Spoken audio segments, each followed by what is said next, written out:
Revelation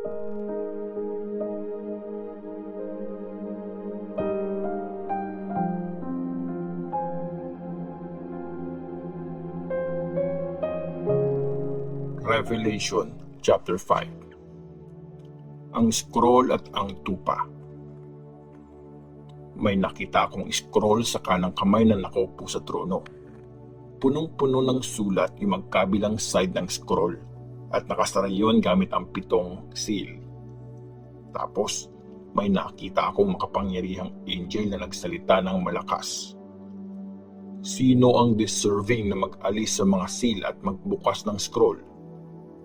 Pero walang kahit sino sa langit o sa lupa o sa ilalim ng lupa ang kayang magbukas ng scroll at tingnan ang laman nun.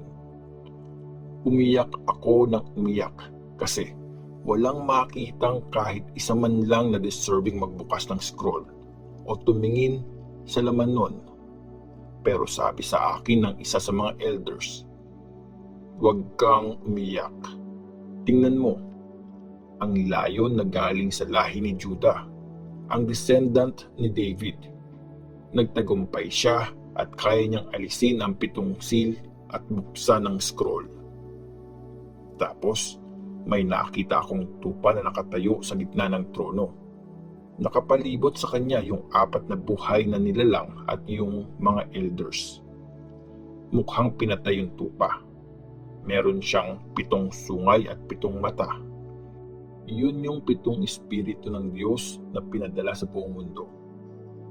Lumapit yung tupa at kinuha yung scroll sa kanang kamay na nakaupo sa trono.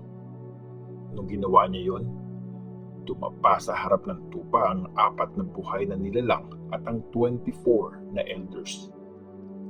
Bawat isa sa kanila may hawak na harp at may gold na mangkok na puno ng insenso.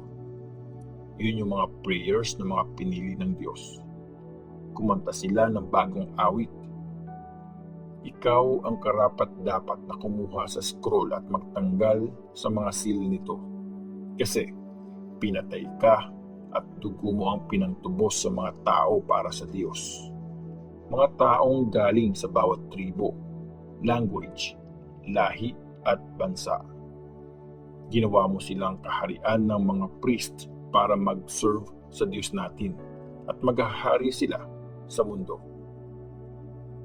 Tumingin ulit ako at narinig ko ang mga angels. Ang dami-dami nila, milyon-milyon. Nakapalibot sila sa trono, sa 4 na buhay na nilalang at sa mga elders at kumakanta sila ng malakas. Ang tupang pinatay ay karapat-dapat na tumanggap ng kapangyarihan, yaman, karunungan at lakas, karangalan, kaluwalhatian at papuri. Tapos, narinig ko ang bawat nilalang sa langit, sa lupa, sa ilalim ng lupa at sa dagat at lahat-lahat ng nandun, kumakanta sila.